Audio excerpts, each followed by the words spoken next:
Hello everyone and welcome to Afghan Voice Agency on July 13th. President Ashraf Ghani, leading a high-ranking government delegation, traveled to Balkh province this morning. Ghani will assess the overall situation of the northern provinces during his visit and meet with officials and influential people of Balkh province and civilian and military officials. The U.S. authorities want to dispose their military resources around Afghanistan to have an option to launch strikes at Afghanistan if needed, Russian Foreign Minister Sergei Lavrov said. Foreign forces, including the United States, are withdrawing after almost 20 years of fighting, a move that has emboldened the Taliban to try to gain fresh territory in Afghanistan. That has prompted hundreds of Afghan security personnel and refugees to flee across the border into neighboring Tajikistan and raised fears in Moscow and other capitals that extremists could infiltrate Central Asia, a region Russia views as its backyard. The Six-Nation Collective Security Treaty Organization, CSTO, dominated by Russia, said on Thursday it was ready to use all its resources if necessary to contain a crisis on the border between Afghanistan and Tajikistan, the Interfax news agency reported. Finland will temporarily halt deportation to Afghanistan because of potential instability there following the withdrawal of U.S. and other foreign troops, its immigration service said on Monday. Jacob Parenti, head of Immigration Service Legal Department, told Reuters no time frame had been set for the suspension of deportations.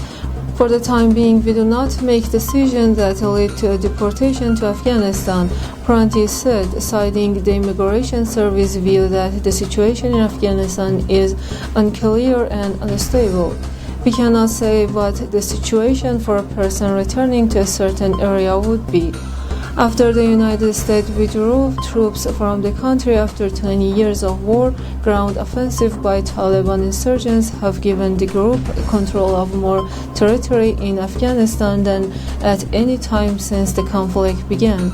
The UK Chief of the Defence Staff General Sir Nick Carter said in an interview with the BBC that the Taliban have got every reason to return to the talks and that the majority of people in Afghanistan don't want the group to govern, while reiterating a call for unity among political leaders in the country. Carter said the Taliban have got every reason to come to the table because 60% of Afghanistan are other ethnicities than Pashtun and they don't want the Taliban there, so there has got to be a negotiated settlement ultimately if the country is going to be governed as a whole country. The U.S. Food and Drug Administration on Monday added a warning to the fact sheet for Johnson & Johnson's COVID-19 vaccine, saying that data suggest there is an increased risk of rare neurological disorder in 6 weeks after inoculation. In a letter to the company, the FDA classified the chance of getting Guillain-Barré syndrome after vaccination as being very low. Still, it said Johnson & Johnson vaccine recipients should seek medical attention if they have symptoms including weakness or tingling sensation, difficulty walking, or difficulty with facial movements. Around 12.8 million people have received Johnson & Johnson's one-dose vaccine in the United States. The FDA said 100 preliminary reports of GBS in the vaccine recipients include 95 serious cases that required hospitalization and 1 reported death. The United States is proud to share more than 1 million doses of Johnson & Johnson COVID-19 vaccines with Afghanistan through COVAX, the international platform for delivering safe and effective COVID-19 around the world. Thousands of Cubans took to the streets defending their government in the wake of recent anti-government protests in the Caribbean island country.